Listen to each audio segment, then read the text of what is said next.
Life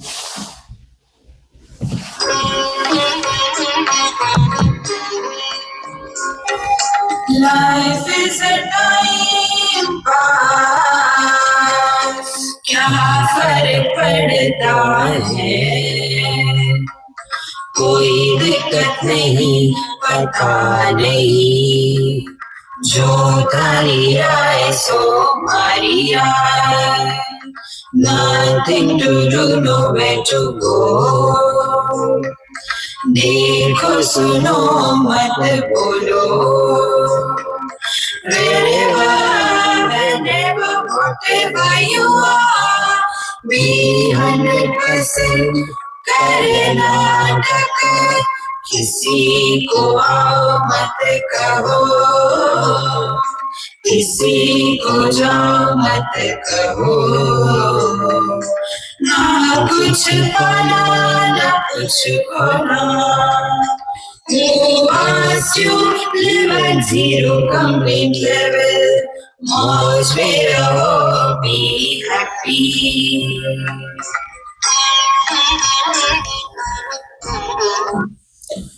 Shri Krishna Shri Krishna Shri Krishna Shri Krishna. गुरुर्ब्रह्मा गुरुर्विष्णु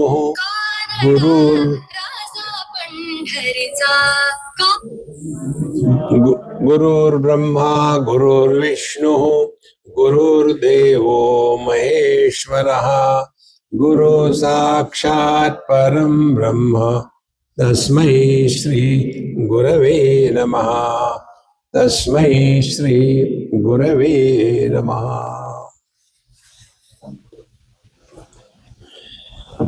हमारे वैयक्तिक जीवन में दो शक्तियां हैं, एक कर्म करने की क्रिया शक्ति और दूसरी समझदारी से कर्म करने की ज्ञान शक्ति। क्रिया का प्रतिपादन भगवान राम के जीवन में है और ज्ञान का प्रतिपादन भगवान कृष्ण के जीवन में है। भगवान राम ने कहीं भी नहीं कहा कि मैं परमात्मा स्वरूप हूं, मैं ब्रह्म हूं, कहीं नहीं कहा। जब भी उनको पूछा, पहली बार जब गए वनवास में, तो हनुमान जी ने एक ब्रह्मचारी का रूप लेकर के, छद्म रूप लेकर के पूछा कि आप कौन हो। भगवान राम अपना परिचय देते हैं, मैं दशरथ का पुत्र हूं। देखो, और फिर मनुष्य के रूप में परमात्मा का जब अवतरण होता है तो उनका व्यवहार जैसा है वो हमारे लिए एक आदर्श बनना चाहिए। देखो, तो मनुष्य के पुत्र होते हुए भी हमारे माध्यम से परमात्मा प्रकट हो सकते हैं यदि हम भगवान राम का आदर्श सामने रखें अपने नित्य जीवन को जीने के लिए। हमको दूसरा कोई मदद नहीं कर सकता इसमें, हमको ही करना है सब कुछ। तो भगवान राम के जीवन की सुंदरता जीवन में लानी हो तो उसके लिए ज्ञान भी चाहिए। देखो, तो ज्ञान का प्रारंभ होता है भगवान श्री कृष्ण से। तब ये दो शक्तियां, ज्ञान शक्ति और क्रिया शक्ति, इन दोनों का समन्वय होना आवश्यक है। देखो, यदि ज्ञान ये है कि जैसे हमारे भारत में जो सिगरेट बेचते हैं ना, उस पर एक छाप लगा होता है, cigarette smoking is injurious to health. तो एक सज्जन जाते हैं खरीदने के लिए, कहते हैं भाई सिगरेट का पैकेट दो, तो लिया। ठीक है कि चाइनीज माल है?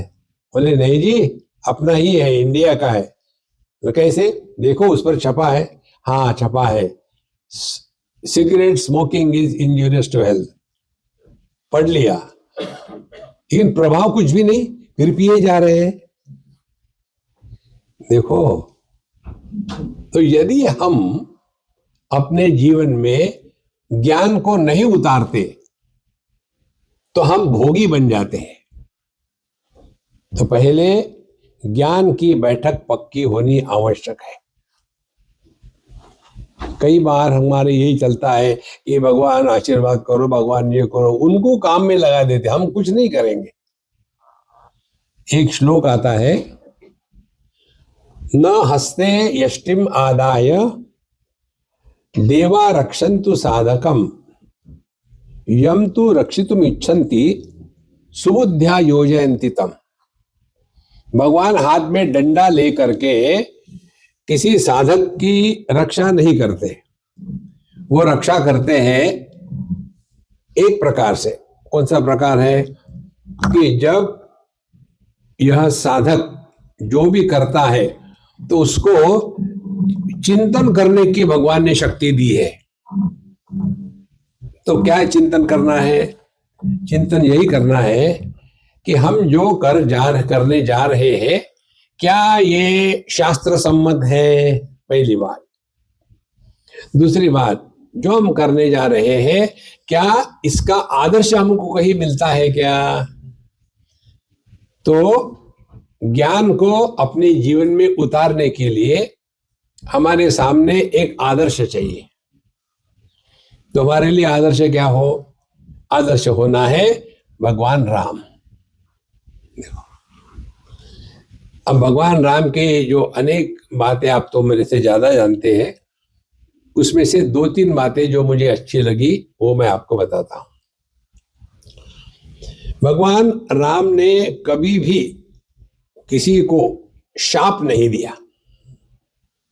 देखो, हमारे मन में गलती से भी किसी के प्रति घृणा नहीं आनी चाहिए। अब देखो पराकाष्ठा कितनी है। जब रावण को मार दिया तो उस समय भगवान राम वाल्मीकि रामायण में कहते हैं कि देखो, मृत्यु तक ही वैर होता है, अब उसके बाद हमारा वैर शांत हो गया।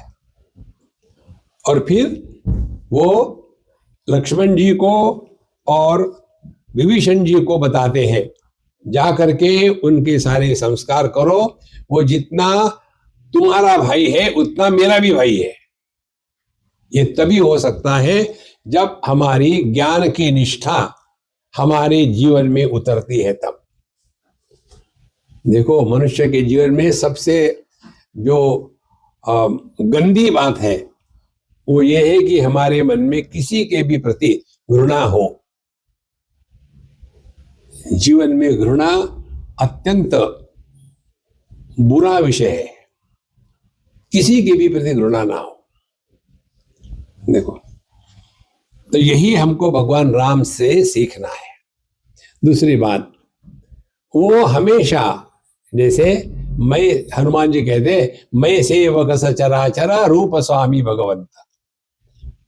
हम जब सेवक बन करके रहते हैं तब क्या होगा? ये तुलसीदास जी लिखते हैं, हनुमान जी को भगवान राम ने उपदेश किया था कि मैं सेवक सचराचर रूप स्वामी भगवंत। यदि हम ऐसे सामाजिक कार्य कर रहे हैं और इसमें हमको लगा कि हमको रिस्पेक्ट नहीं मिला, हमको सबके सामने डांट दिया, हमको बैठने के लिए आसन नहीं दिया, यदि ऐसा मनवी विचार आ रहा हो तो अभी धक्के खाने की आवश्यकता है। देखो महाराज, अपमान कब होता है? जब हम अपने आप को 30 मार का समझते हैं तब।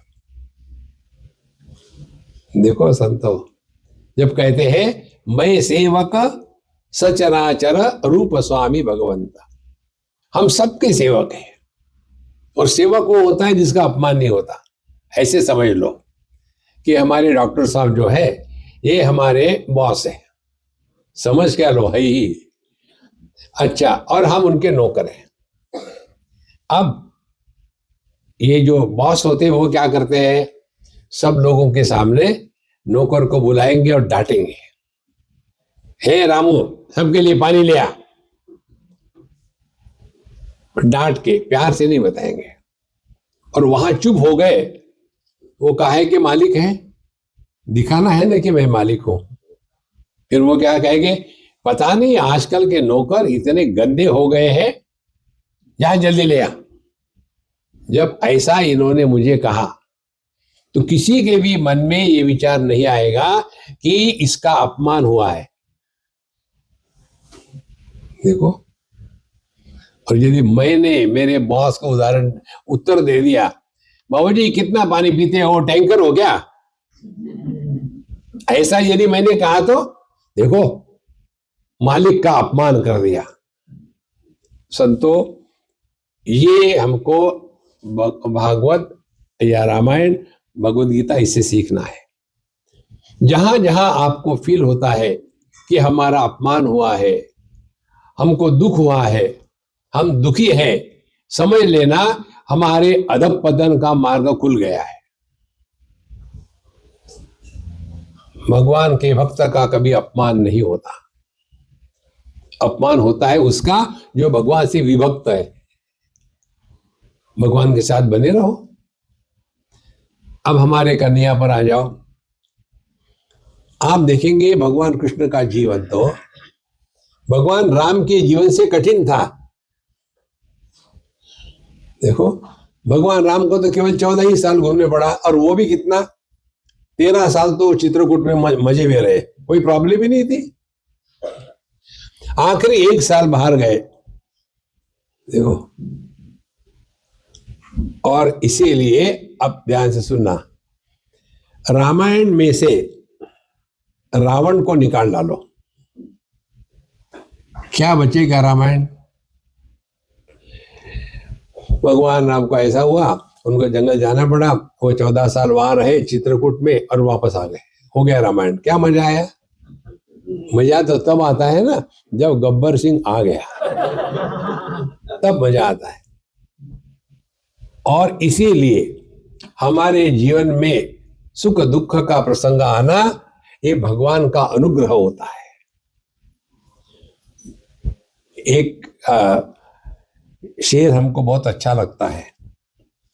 हमको एक सूफी संत ने बताया था दिल्ली में, बहुत पुरानी बात है, हम तो उस समय जवान थे, अब आपके जैसे बुढ़ाऊ हो गए। स्वामी जी हम कहाँ बूढ़े हैं, देखो हमारे बाल काले हैं, भले रंग लगाया हो। देखो महाराज, तो उन्होंने मुझे बताया कि देखो बेटा, तुम यदि साधना कर रहे हो ना, तो कभी भी दुखी मत होना। साधना की पहली स्टेप। तो हमने कहा कि ये कैसा है कि दुख आ जाए दुखी नहीं हो। बोले नहीं, उसमें आप भगवान का मैसेज देखो। तो क्या भगवान का मैसेज है, उन्होंने बताया, ये वही दर्द दिल है जो उनको पाता है। ये वही दर्द दिल है जो उनको पाता है, भगवान भला करे उनका जो दिल दुखाता है। देखो, इसीलिए आप देखेंगे भगवान कृष्ण का जीवन, उनमें दुख की पराकाष्ठा थी। इतना दुख भगवान राम को भी नहीं मिला। भगवान राम का जन्म कहाँ हो गया, एक बड़े महल में हो गया, और उनको रिसीव करने के लिए सब लोग तैयार थे। हमारा कन्हैया जेल में पैदा हुआ, चोर के जैसा। देखो, फिर वहां से भागना पड़ा। वहां जाकर के उसको एक खरीदी हुई मां मिली, यशोदा। देखो, और उसने प्यार किया क्या, नचाया, डांटा, मारा। भगवान कभी रोए नहीं। देखो, पूरा जीवन ले लो, यहां तक के कि गोपियों ने नचाया, हाथ में काला कंबल और डंडा देकर के गायों के पीछे भगाया, रोए नहीं कभी। तो हमारे सामने आदर्श क्या हो जीवन का? भगवान कृष्ण। और जीवन कैसा हो? भगवान राम के जैसा। तब ये आपने भजन गाया था ना, राम कृष्ण का भजन होकर के खत्म नहीं हो जाता, वो जीवन में आना चाहिए। और इसीलिए जैसे जैसे आप भगवान का जीवन देखेंगे तो उन पर कितने अत्याचार हुए, उन पर लांछन लगा कि ये चोर है, इसने ये किया, उसने वो किया, और दुख की पराकाष्ठा देखो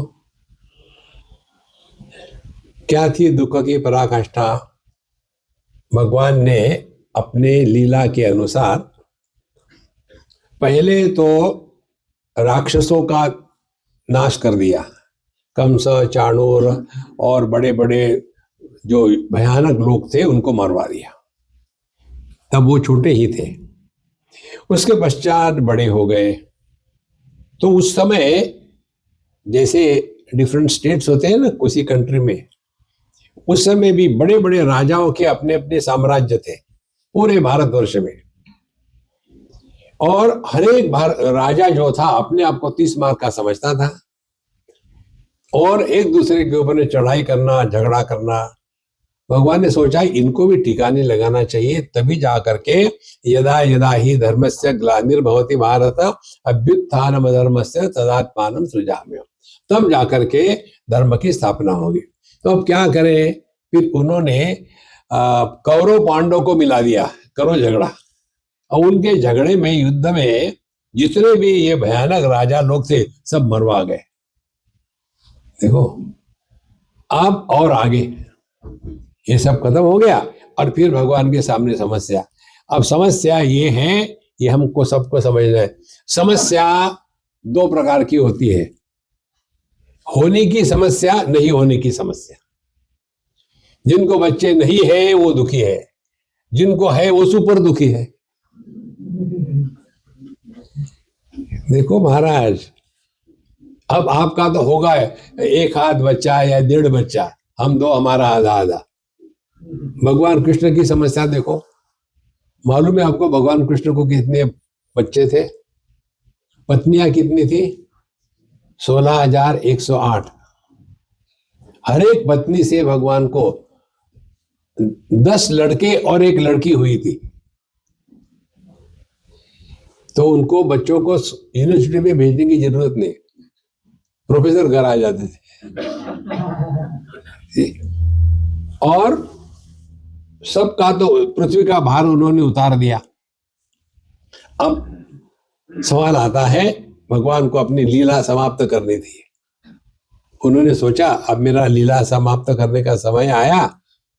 अब यदि मैं चले जाऊं और ये मेरे बच्चों को ठिकाने पर ना लगाऊं तो यही उद्दंड करेंगे पूरे विश्व में। भगवान कृष्ण का नाम आपको मालूम है ना? गुजरात में पिताजी का नाम भी लिखते हैं अपने नाम के साथ। जैसे मोहनदास करमचंद गांधी, मोहनदास महात्मा गांधी का नाम, करमचंद उनके पिताजी का नाम, गांधी फैमिली टाइटल। तो उसी प्रकार से भगवान का नाम क्या होगा फिर? वसुदेव, श्री कृष्ण वसुदेव यादव। वो यदुवंश में पैदा हुए थे, इसलिए यादव। भगवान ने सोचा ये सब यादव लोग जो है मेरे बच्चे पूरी दुनिया का सत्यानाश करेंगे, क्या करें? इनको निपटना चाहिए मैं जाने के पहले। फिर भगवान ने लीला रची। उनका एक पुत्र था सांब नाम का, जो जाम्बवान की कन्या का पुत्र था, इन भगवान से ही। सो वो दिखने में बहुत ही सुंदर था। भगवान ने उनके दिमाग में कीड़ा भर दिया और उसने क्या किया, अपने बाकी भाइयों के साथ पेट के ऊपर में कपड़ा बांध करके अपने को प्रेग्नेंट दिखाना शुरू कर दिया। और फिर ज्ञानी ऋषियों के पास गया और बाकी भाइयों ने कहा कि देखो महात्मा जी, ये जो है ना, ये शर्मा रही है, वो जानना चाहती है कि इसको लड़का होगा कि लड़की होगी। और साधु संत तो जान लेते हैं ना, लिफाफा देख करके मजकूर पढ़ लेते हैं। तो उन्होंने कहा हाँ, इसको क्या होगा, इसको मुसल होगा। देखो, और यही तुम्हारे पूरे खानदान का सत्यानाश करेगा। अब ये डर गए हैं, लेकिन ये बात सभी ने भगवान कृष्ण से छुपाई, बताया नहीं। भगवान से क्या छुप सकता है। अच्छा महाराज, और उसके पश्चात भगवान ने सोचा अब इनको ठिकाने पर लगाना है। शाप तो मिल लिया, अब चल जाते हैं। बता के देखो, अभी द्वारका समुद्र में डूबने वाली है, यहां से निकलो, प्रभास क्षेत्र में चले जाओ। तो सब के सब प्रभास क्षेत्र में गए। वहां जाने के बाद भगवान की लीला ने सब पीना, सब कुछ धंधे शुरू कर दिए। और जब आदमी पीने लग जाता है तब उसका बैलेंस खत्म हो जाता है। A drunkard can walk straight on a zigzag road. तो वो देखा कि सब ऐसे हो गए हैं, फिर एक दूसरे से गाली गलोच सब शुरू हो गया, मारपीट शुरू हो गई। भगवान का ही एक खेल था, इन सबको खत्म करके मैं जाऊंगा तो दुनिया में शांति रहेगी। लेकिन भगवान भी वहां फेल हो गए। सभी के सभी यादव मरे नहीं, और इसीलिए अभी भी उत्तर प्रदेश और बिहार में यादव है, और अभी भी वहां तमाशे चल रहे हैं। तो क्या समझना है, भगवान कृष्ण के जीवन में भी ऐसी समस्या आती है, तो हमारे जीवन में आती है, तो कौन सी खास बात है। देखो महाराज, हमको सीखना है उनके जीवन से। तो क्या सीखना है, तो भगवान ने अर्जुन को जो उपदेश दिया है वो हमको जीवन में उतारना है। तो भगवान राम हमको जगत में कैसा व्यवहार करना है ये सिखाते हैं। भगवान कृष्ण हमको अपने साथ कैसा व्यवहार करना है ये सिखाते हैं। हमारा दो जगह व्यवहार होता है, एक तो हम आपसे बात कर रहे हैं, दूसरा हम अपने आप से बात करते हैं। ठीक, अभी ये लेक्चर खत्म हो जाएगा, आई होप खाना होगा, नहीं तो ऐसे दिखा कर निकाल देंगे, पता नहीं। ठीक है, ट्राई करते हैं। तो हम अपने आप से बोल रहे हैं और बाकी पब्लिक से भी बोलते हैं। इसीलिए अब हमको ये देखना है, जगत में व्यवहार करते समय हमारे सामने आदर्श भगवान राम है, और अपने साथ व्यवहार करते समय हमारे सामने आदर्श है भगवान कृष्ण और उसकी भगवत गीता। अब क्या आदर्श है, इसको ठीक से समझ लो। देखो, हम सभी के सभी जिस कारण से दुखी है, उस कारण को अंग्रेजी में कहते हैं आइडेंटिटी क्राइसिस। आइडेंटिटी क्राइसिस माने हम अपने व्यक्तित्व के कारण ही दुखी है। हम कुछ ना कुछ बन के बैठे हैं, जो है वो नहीं रहते, जो बने हैं वो रहते हैं। देखो, जैसे आदमी है, पति बना, कोई पैदाइशी पति होता है क्या? नहीं है। और दुखी कौन होता है? पति। आदमी कभी दुखी नहीं होता, पति कभी सुखी नहीं होता। अब साधना क्या करनी है भगवत गीता के अनुसार? साधना यही करनी है कि हमको भगवान ने जिस काम के लिए जहां भेजा है वो काम बढ़िया से बढ़िया करो, उसके बाद हाथ धो करके पान तंबाकू खा लो, उसका बोझा सर पर ना उठावे। लेकिन आप लोग क्या करते हो, बच्चों के लिए हमने इतना किया, देखो स्वामी जी बच्चे हमारी बात मानते नहीं। अरे तुम्हारी गलती, तुमको सुधारनी है, वो नहीं मानेंगी तुम्हारी बात। देखो संतो, तो यहां समझ लेना है, हमको इस दुनिया में सुख दुख किस लिए आता है? देखो, दुख जब आता है तो समझ लेना भगवान की विशेष कृपा है। साधु संत जब आपको बड़ा प्यार करते हैं और जब साधु संत आपको जब डांटते हैं, दोनों में फर्क है। जिसको डांटते हैं ना उससे प्यार होता है, जिसको प्यार करते हैं उसको बेवकूफ बनाते हैं। देखो महाराज, प्यार किससे करेंगे कि जैसे छोटा बच्चा हो उससे, और बड़ा होने के बाद प्यार करेंगे क्या? एक चाटा लगाओ ठिकाने पर आ जाओ। देखो, लेकिन हमको ऐसे ही लगता है, इसीलिए जीवन में दुख जो आते हैं ये भगवान की देन है और उसी के द्वारा हम दुख से निवृत्त होने की संभावना है। जैसे देखो, कोई भी ले लो, समझो आपके दिल में पेन है या हार्ट में पेन हो रहा, दर्द हो रहा, तो ये दर्द हमको दुखी करने के लिए दिया है क्या? यदि दर्द ना हो तो क्या होगा? एक हमारे मित्र थे, अभी है पता नहीं कहाँ है, वो अपने पत्नी को ले गए डॉक्टर के पास, बड़े हॉस्पिटल में। तो पत्नी तो चली गई डॉक्टर के पास, वो देख रही जो करना है। अब ये बाहर बैठे थे, वहां लिखा हुआ था बोर्ड पर, यदि आपकी उम्र 55 साल से बढ़ गई हो तो अपने हार्ट को चेक कर लेना चाहिए। तो उसने सोचा टाइम पास ही करना है तो चेक कर लेते हैं, तो चेक करने के लिए गए तो रिजल्ट निकला कि 90% ब्लॉक, और डॉक्टर ने कहा कि इमरजेंसी आपकी है, आपकी पत्नी की नहीं है, तुरंत ऑपरेशन करा लो। वो ठीक ठाक हो गया, ऑपरेशन हो गया। अब देखो, उनको इतना 90% का ब्लॉक था लेकिन उसके लक्षण नहीं दिखे।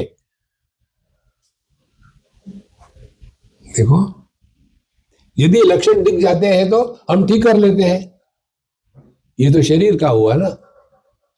अब ये रोज का उदाहरण ले लो, हार्ट तो हर एक का नहीं होता, तो दांत में दर्द हर एक को होता है। तो जब दांत में दर्द होता है तो हमको दुखी करने के लिए होता है क्या? ये बताने के लिए कुछ तो भी गड़बड़ी है, ठीक करा लो, डेंटिस्ट के पास जाओ, वो सब दांत निकाल करके आपको नए बता देगा। अब इससे आगे चले जाओ। आपको कभी लगता है मेरी बात कोई मानता नहीं, मेरा सब अपमान करते हैं, नोबडी लाइक्स मी, यदि आपको दुख हो रहा है तो तुरंत समझ लेना कहीं तो भी अपने विचारों में गलती है। हमारी जीवन का हर एक दुख जो है हमको अपने पास पहुंचाता है। जिस आदमी के जीवन में दुख नहीं है वो दुर्भागी है। देखो महाराज, और दुख देने के लिए हमको बाहर जाने की जरूरत नहीं, अपने ही बच्चे। अब बच्चों से दुखी होने का कारण क्या है? अब उनसे उपरत हो जाओ। अब हमने अपना जीवन बर्बाद कर लिया है, अब उनको उनका करने दो। नहीं, हमको मदद करना चाहते हैं कि बर्बादी बढ़िया कैसे हो सकती है। Don't get involve too much in the lives of your children.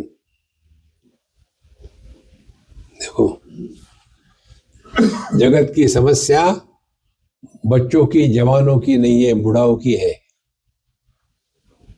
आपको पता है ना, जब भगवत गीता का उपदेश किया भगवान ने, तब इन दोनों की उम्र कितनी थी? भगवान कृष्ण की आयु थी 89 ईयर्स और अर्जुन की आयु थी 86 ईयर्स। भगवान का जीवन 125 साल रहा। देखो, जितनी समस्या है पूरे विश्व में ये बुढ़ाऊ लोगों के कारण है। कोई भी पॉलिटिशियन ले लो पूरे विश्व का, कोई जवान है उसमें? अब बुढ़ाऊ है। तो फिर समस्या जवानों की नहीं है। अब हमको क्या करना चाहिए? ये हमको भागवत और भगवत गीता और रामायण से सीखना है। देखो, भगवान राम एक ही ग्रंथ में आते हैं, रामायण में, भगवान कृष्ण दो ग्रंथों में आते हैं। एक ग्रंथ है पौराणिक, जिसको हम कहेंगे पौराणिक कृष्ण।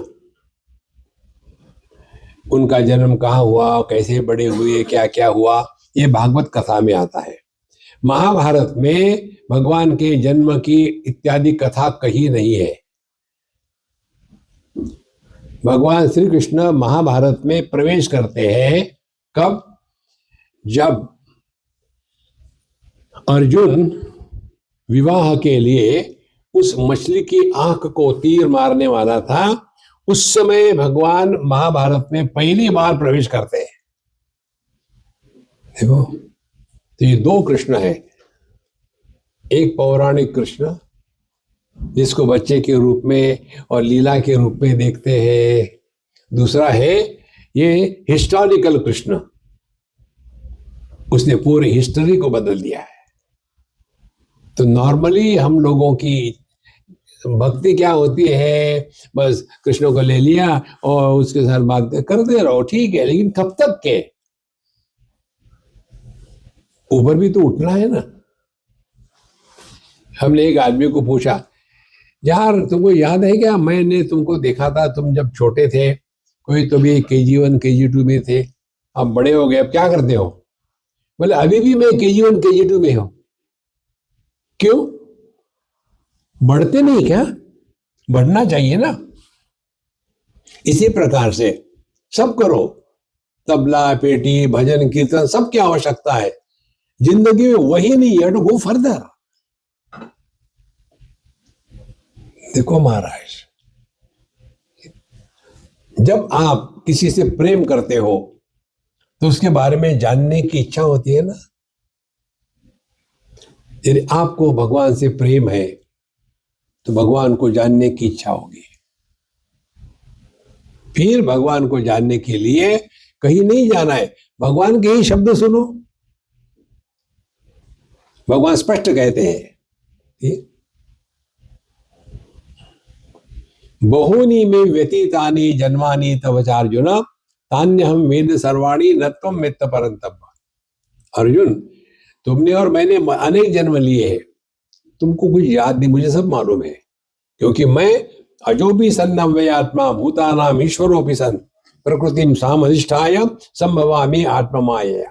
क्योंकि मुझे पता है मैं कौन हूं, और इसीलिए भगवत गीता का अध्ययन अपने जीवन का एक अविभाज्य अंग होना आवश्यक है। ये करो तबला पेटी, nothing wrong is required, but उसके आगे भी जाना है। तो जिंदगी भर KG1 KG2 KG1 KG2 नहीं, बढ़ो आगे। और इसके लिए आपका ये जो समाज है, हमको यहाँ आकर के बड़ी खुशी होती है। यहाँ आप लोग यदि गीता के अध्ययन को एक महत्व का अंग बना ले, देखो, उसके लिए हम अपनी ही तारीफ करेंगे। एक समय लगा लो कोई तो भी, और यहाँ बढ़िया टीवी का लगा करके एक भगवत गीता का पहला अध्याय हिंदी में भी है, अंग्रेजी में भी है, उसका पहला टॉक सुनो शांति से, और धीरे धीरे धीरे धीरे पता चलती है कि जो भगवत गीता की महाभारत है ना, ये बाहर नहीं है, ये सब अंदर हो रहा है। कौरव हमारे दुर्विचार है, पांडव हमारे सद्विचार है। दुर्विचार जो है ये सद्विचारों को दबा के रखते हैं, लेकिन सत्य में वजह थे। लेकिन हमको ध्यान इधर देना है कि हमारे जीवन का लक्ष्य क्या है, कि इसी जीवन में हमारे माध्यम से प्रभु प्रकट हो गए। भगवान के दर्शन के चक्कर में मत पड़ना। उपनिषदों में आता है, भगवान को हाथ पैर वाणी कान मन दृष्टि कुछ नहीं है। फिर उनको प्रकट होने की इच्छा है, जैसे हमको प्रकट होने की इच्छा थी यहाँ आने की, अब हमारे पास तो कार है नहीं, तो हमने हमारे नागी बाबा को कहा यहाँ पहुंचा दोगे, तो हमको पहुंचा दिया है। इसी प्रकार से भगवान प्रकट होना चाहते हैं, इन प्रकट होने के लिए उनके पास कोई माध्यम है नहीं, ना हाथ है, ना पैर है, ना वाणी है, ना मन है, ना बुद्धि है। फिर क्या करे? अपने आप को भगवान के लिए उपलब्ध करा दो। आप ध्यान से सुनना, ये बहुत महत्व का सिद्धांत है। हमको यदि कुछ करना हो तो हम क्या करते हैं? हम एक लायक, उपलब्ध और विलिंग पर्सन, जो व्यक्ति उपलब्ध है, लायक है और इच्छा रखता है, ऐसे व्यक्ति के पास हम जाएंगे ना। कोई कहेगी नहीं जी मुझे टाइम ही नहीं है, मैं तो बड़ा बिजी हूं, तो उसके पास हम नहीं जाएंगे। तो करना क्या है? हमको इतने खाली हो जाए कि हमारे माध्यम से परमात्मा प्रकट हो। देखो खाली कैसे होवे? अपने इस मैं को मिटा दो। अर्जुन की समस्या यही थी, हमारी सबकी वही समस्या है। अर्जुन की समस्या युद्ध नहीं थी, अर्जुन की समस्या किसी को मारना नहीं थी। अर्जुन की समस्या थी मेरे दादा मेरे गुरु, वहीं से समस्या शुरू हो जाती है। भगवान ने अर्जुन को नहीं बताया कि तुम मेडिटेशन करो, तुम ज्ञान की बात करो, तुम ऋषिकेश चले जाओ, ये नहीं बताया। इतना ही बताया तुम जहां हो, जब हो, जो हो उसको याद रखो। अर्जुन कहाँ था? युद्ध के मैदान में। कब? युद्ध के समय। तो युद्ध के मैदान में, युद्ध के समय जो होगा वो कौन होगा? योद्धा होगा कि पोता होगा कि शिष्य होगा? और यही सिद्धांत जीवन में लगा लो। अभी हम लोग कहाँ है? सत्संग में। कब? जब सत्संग चल रहा है तो क्या होना चाहिए? सत्संगी। हम सत्संगी है क्या?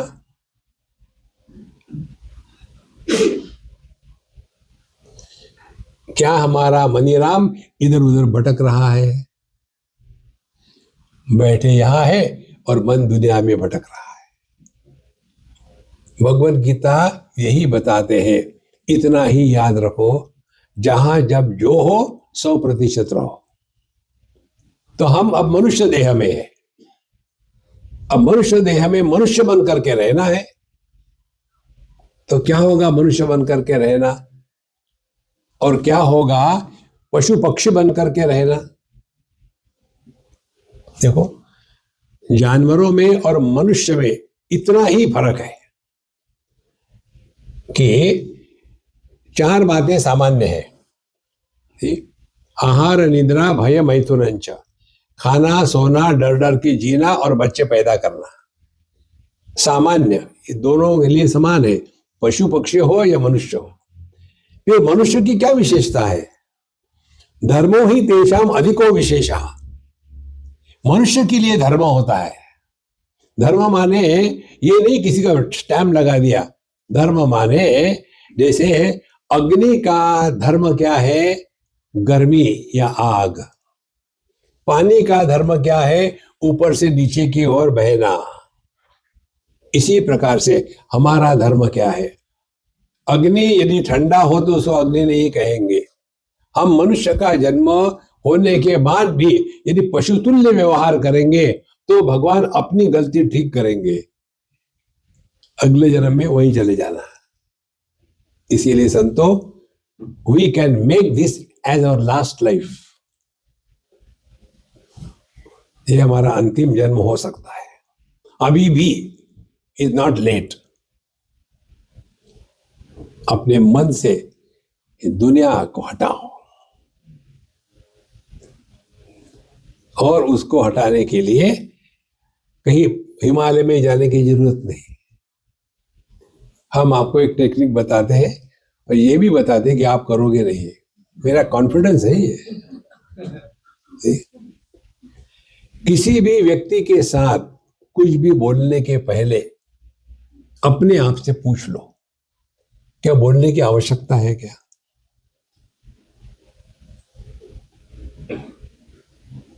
आपको कुछ नहीं करना पड़ेगा, अपने आप को पूछ लो। और दूसरी बात, अपने आप से बोलना बंद कर दो। अब ये दोनों को ठीक से समझ लेना। आपने भगवत गीता समझ ली। जब हम किसी अन्य के साथ बात करते हैं तो भूतकाल की बात करते हैं। आप कहाँ से? फिजी से। फिजी माने क्या होता है? फिजुल? नहीं, फिजी एक देश है। अच्छा, वहाँ कितने स्टेट्स है? वहाँ काफी है। अच्छा, वहाँ कितने लोग रहते हैं? चलो चले गए भूतकाल में। भविष्य में अब यहां से ये करेंगे, उठेंगे, वहां जाएंगे, ये करेंगे, वो करेंगे। नेट रिजल्ट, हम वर्तमान में रहना छोड़ देते हैं। भूतकाल में जाओ तो आपको प्रयत्न करने पड़ेंगे। समझो मैं आपको पूछूं कि 290 दिन के पहले शाम को 5:30 बजे आप कहाँ थे, क्या कर रहे थे? गणित करेंगे, 250 दिनों के दिनों के। तो यदि हम आपको कहें कि इतने दिनों के बाद इतने बजे आप कहाँ होंगे, फिर कल्पना करेंगे। और तीसरा प्रश्न, इस समय आप कहाँ हो, क्या हो? कोई प्रयत्न नहीं। ध्यान से सुनना, जितने हमारे जीवन में प्रयत्न कम होते हैं उतने हम नॉर्मल होते हैं। जो व्यक्ति ऊंचा सुनता है, हाँ, कान काम नहीं करता ठीक से, तो उसको प्रयत्न करना पड़ता है, खूब एकाग्रता से सुनना है उसको। और जब आप प्रयत्न करोगे तो थक जाओगे, ठीक? और थक जाएंगे तो why waste time, go to sleep. इसीलिए जितने भी सत्संग में आकर के सोते हैं ना, उसका यही कारण है, ठीक? उनमें नॉर्मल नहीं है। या तो उनके थकावट है, या तो सुन नहीं सकते, या तो जग नहीं सकते, थक गए। तो फिर क्या है, क्या फर्क पड़ता है? खरवाटे में। देखो संतो, इसीलिए वर्तमान में रहना, ये आपको कोई प्रयत्न करने की जरूरत नहीं। प्रयत्न शैथिल्य, यू आर नॉर्मल। भूत भविष्य यह केवल कल्पना है। You cannot live yesterday, you cannot live tomorrow, you have to live now and here. लेकिन होता क्या है, जाने कहां गए वो दिन, माड़ में। तुम भी जाओ ना। देखो, आप लोगों के, फीजी लोगों के बच्चे यहाँ जो पैदा हो गए होंगे, उनको आप लोग बताते होंगे ना कि हमारे फीजी में ऐसा था, वैसा था। अब आपको जो अट्रैक्शन है ना फीजी के बारे में, वो नेक्स्ट जनरेशन को धीरे धीरे खत्म हो जाता है। सी friends, live in the present 100%. You will be relaxed in your life. नहीं तो वही पुरानी बातें, वहां ऐसा होता था, यहाँ ऐसा होता है, वहां who asked you? धीरे धीरे धीरे आप एक चीज सीखोगे जो भगवान बताते हैं कि जब जहां जो हो 100% रहो। यही पूरे भगवत गीता का उपदेश है। और इस उपदेश को भगवान राम के जीवन में आपको पूर्ण रूप से दिखता है। देखो, इसीलिए संतो, भगवान राम और कृष्ण ये हमारे जीवन की दो शक्तियां हैं। भगवान राम जो है, जीवन कैसा जीना चाहिए जिसमें त्याग का प्राधान्य है, और भगवान कृष्ण का जीवन ये है कि जिसमें ज्ञान का प्राधान्य है। ज्ञानी व्यक्ति ही त्याग कर सकता है।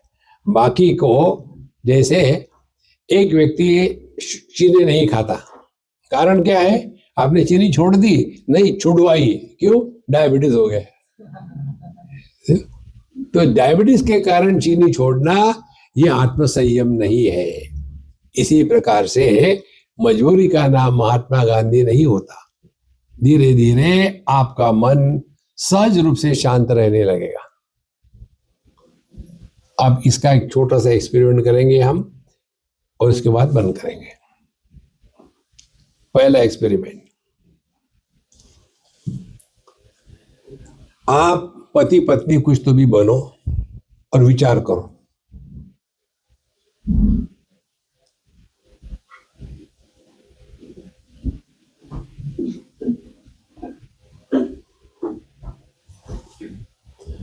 स्टॉप, बस हो गया। अब माँ बाप या बच्चे बनो और विचार करो।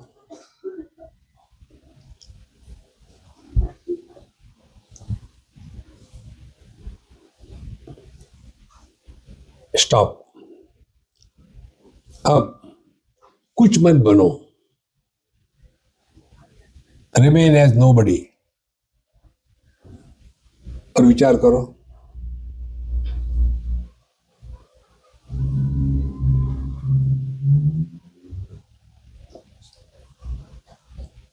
अब इस एक्सपेरिमेंट से क्या सीखना है?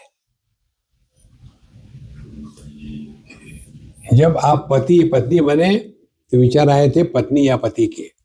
जब बच्चे या माँ बाप बने तो विचार आए थे माँ बाप या बच्चे के। माने मन में विचारों का जन्म होता है किसी संदर्भ से। Some reference is required to think, and when you are nobody, no thoughts.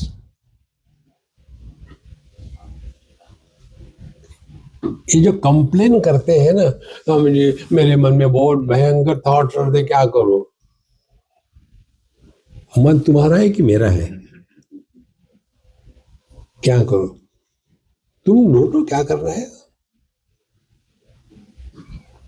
देखो संतो, अध्यात्म माने कंप्लेन नहीं होता। अध्यात्म माने सीखना है अपने अनुभूति से। तो ये जो हमने अभी एक्सपेरिमेंट किया कि विचार के जन्म के लिए रेफरेंस की आवश्यकता है। Without reference you can not think. देखो, तो क्या करना पड़ेगा? रेफरेंस को हटाओ। कैसे हटाओ? रेफरेंस क्या है? जिसको हमने ज्यादा महत्व दिया है वही हमारे दुख का कारण है।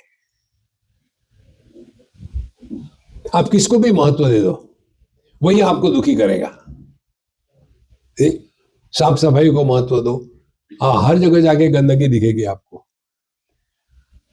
पंक्चुअलिटी को महत्व दे दो, हमेशा कोई ना कोई लेट जरूर आएगा और आप दुखी हो जाओगे। देखो, तो करना क्या है? हमको ये सीखना है कि सभी दुख का कारण हम स्वयं है, अन्य कोई नहीं है। फिर हम क्या कहते हैं कि मैं पत्नी के कारण दुखी हो रहा हूं, मैं पति के कारण दुखी हो रही हूं। हम अपने ही कारण दुखी होते हैं क्योंकि हम बेवकूफ हैं। जो अन्य के कारण दुखी होता है वो समझदार नहीं होता। जो अन्य को दुखी करता है वो समझदार होता है। देखो संतो, अर्जुन की समस्या यही थी कि उसने अपने को क्या समझ रखा था, मैं किसी का पोता, मैं किसी का शिष्य। अब दुखी कौन हो रहा है, पोता या शिष्य? अब युद्ध के मैदान में तुम कौन हो यार? पोता हो, शिष्य हो कि योद्धा हो? इतना ही याद रखना है। और इसीलिए जो हमने बताया ना, when you are in utter 100% in the present, you are liberated.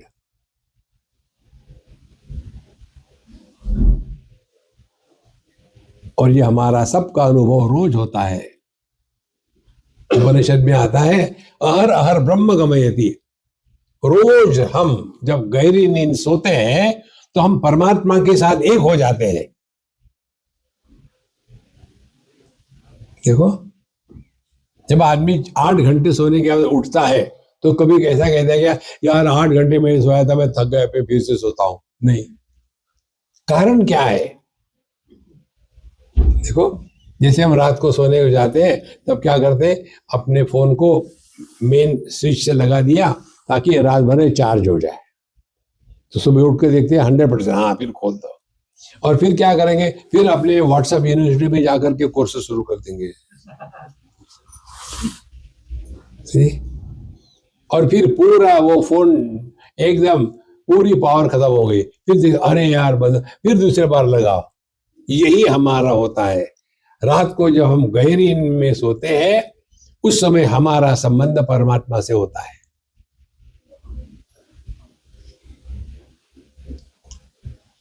और इसीलिए जब सुबह उठ जाते हैं अच्छी नींद से तो फुल्ली चार्ज है।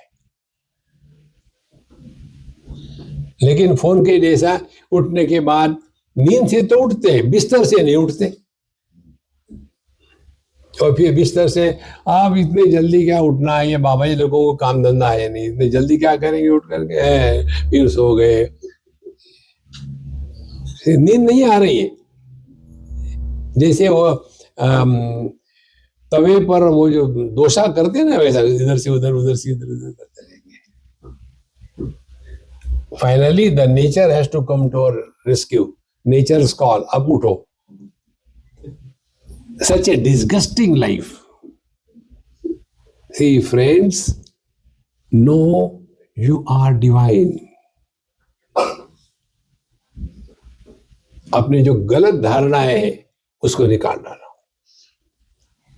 तो ये दोनों का समन्वय करना है, ज्ञान की प्रतिष्ठा और धर्म का आचरण, दो बातें। यदि ज्ञान के प्रतिष्ठा रहित धर्म का आचरण होगा तो हम जिद्दी हो जाएंगे। ज्ञान युक्त धर्म का प्रतिपादन, ये दोनों का समन्वय है, तभी जाकर के हम भगवान कृष्ण और भगवान राम इनको ठीक से समझ लेंगे। नहीं तो फिर वही तम्बाकू चूना रगड़ते जाओ, खाते जाओ, कंप्लेन करो,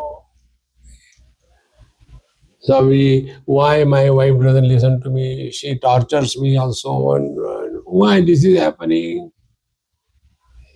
अब मैं क्या उत्तर दे सकता हूँ? नहीं नहीं स्वामी आप बताओ। तो डाइवर्स कर डालो, छोड़ो उसको। नहीं मैं नहीं छोड़ सकता। क्यों? तुम प्यार करते हो? नहीं प्यार नहीं, फिर क्या? वो कमाती है।